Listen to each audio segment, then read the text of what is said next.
Somo la leo linasema vitu viwili muhimu katika ndoa. Unaweza wewe ukaweka tu vitu viwili muhimu katika mahusiano.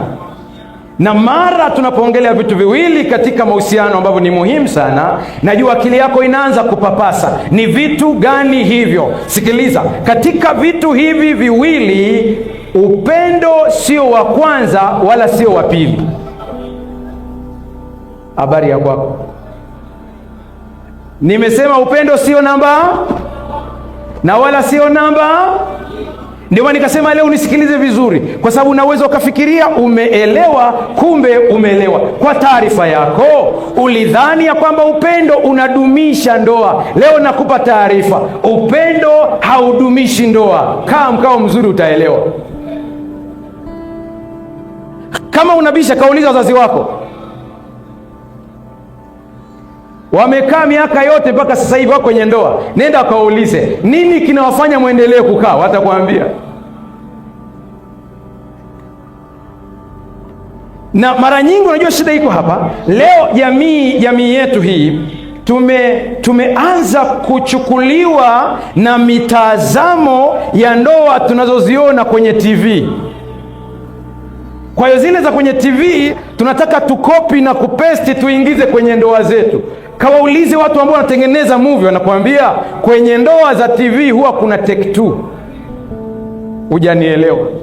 Yaani kwenye ndoa za TV zile kuna saa mtu anasogea, anaambiwa muangalie mwenzako, anamtazama vizuri, anaambiwa nyoosha mkono, ananyoosha, mkumbatie basi umbusu, anamkumbatia, alafu anaambiwa umekosea, anza tena.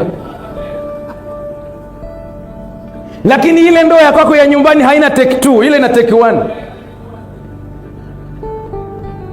Kwa kuwa makini sana. Kwa taarifa niliyokuambia ni kwamba upendo sio namba moja katika vitu viwili ambavyo navisema leo, wala sio namba mbili. Hiyo unatakiwa ujue kabisa.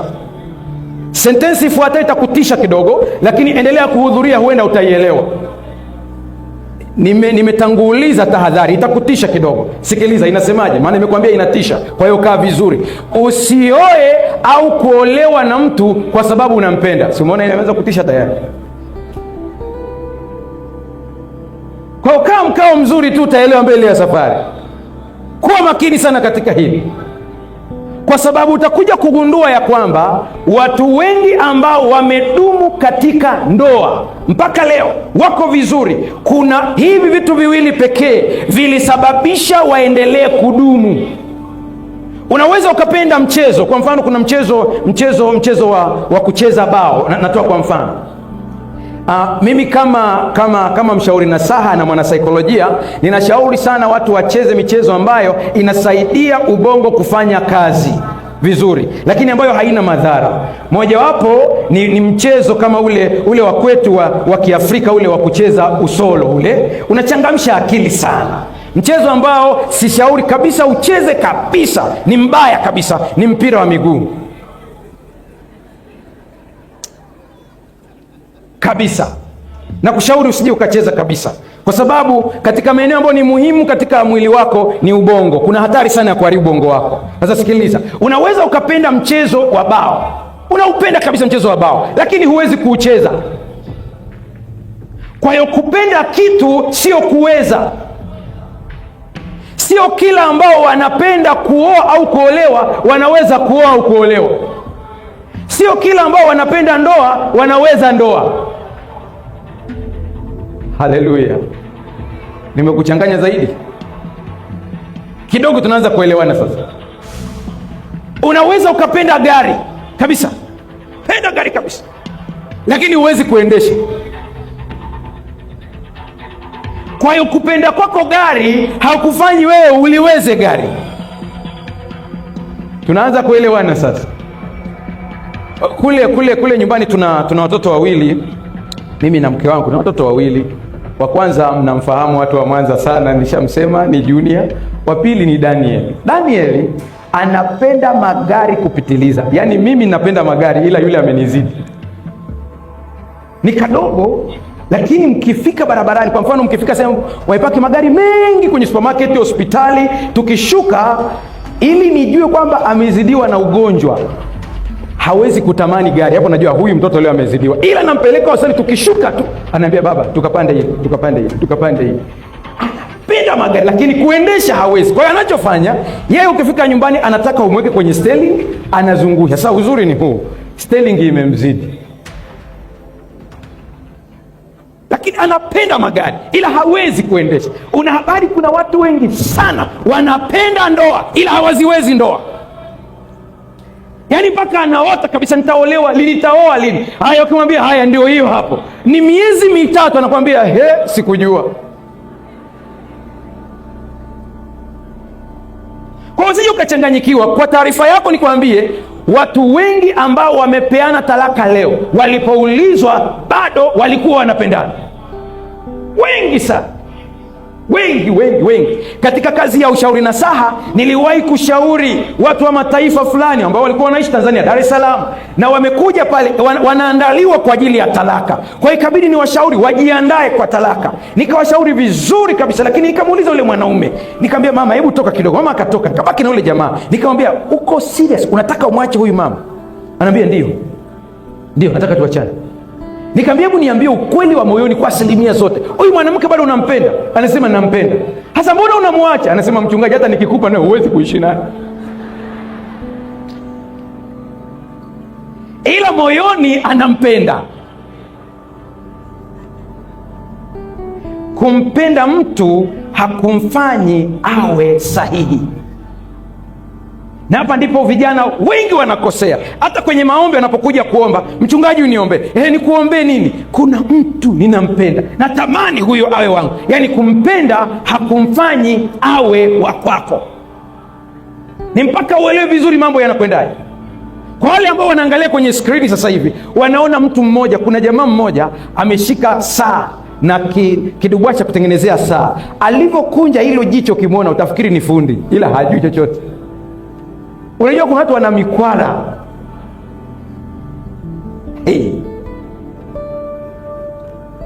Si kila anayependa kitu anakiweza. Hata mimi hapo ukinitazama namna hii, kuna kitu ninakipenda. Napenda saxophone, napenda violin, ila siwezi kupiga. Yaani kiona mtu anapiga saxophone natamani, na yeye anasema mimi sinaweza, lakini ukinipa najikuta napuliza mpaka hewa inaisha. Ila mwenzangu akipuliza, yeye anapuliza vizuri kabisa na inatoka vizuri. Sikiliza, ndoa yoyote iliyofanikiwa ni matokeo ya mambo haya mawili ambayo nakwenda kukuambia. Najua mpaka sasa hivi ninavyoongea kuna mtu anakereka kwenye kiti pale amekaa, anasema si uyatoboe tu yajue. Usidandie bodaboda kwa mbele, itakugonga. Tulia kwanza. Haya mambo mawili ni ya muhimu sana. Kwa taarifa yako, katika mambo haya mawili, maombi hayashiki hata namba 2. Wala maana kuna mtu hapa anawaza, anasema ndoa imekuwa ngumu, niombe. Kuna vitu vya kuombea, kuna vitu vya kuchukua hatua.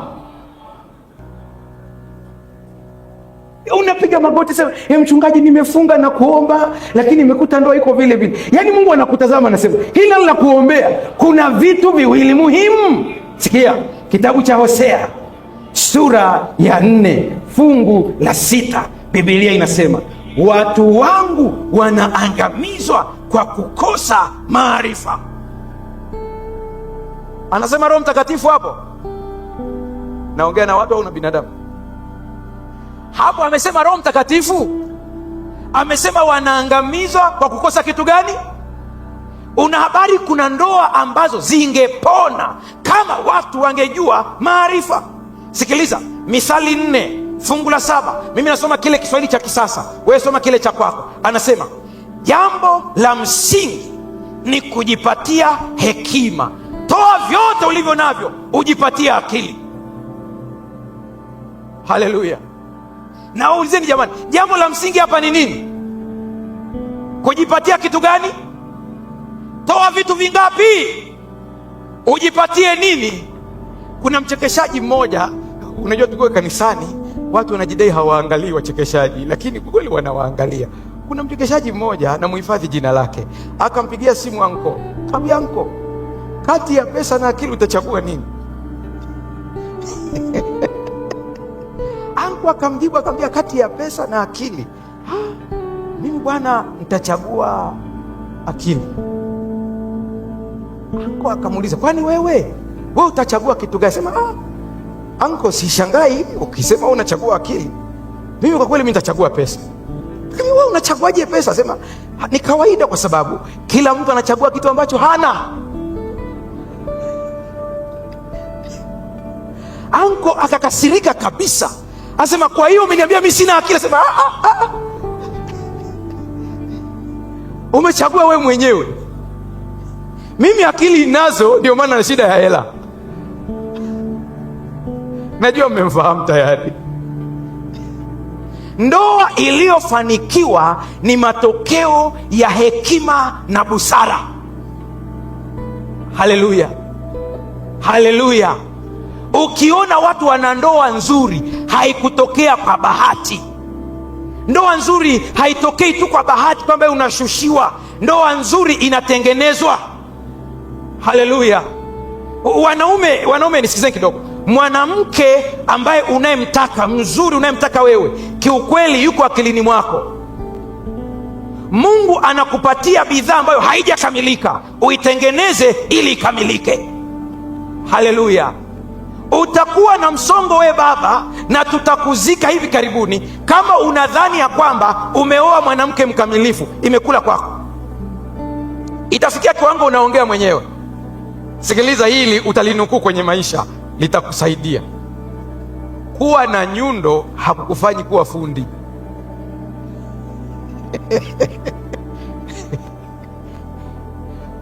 Unashangaa mtu ameshika nyundo, watu wanamuita fundi.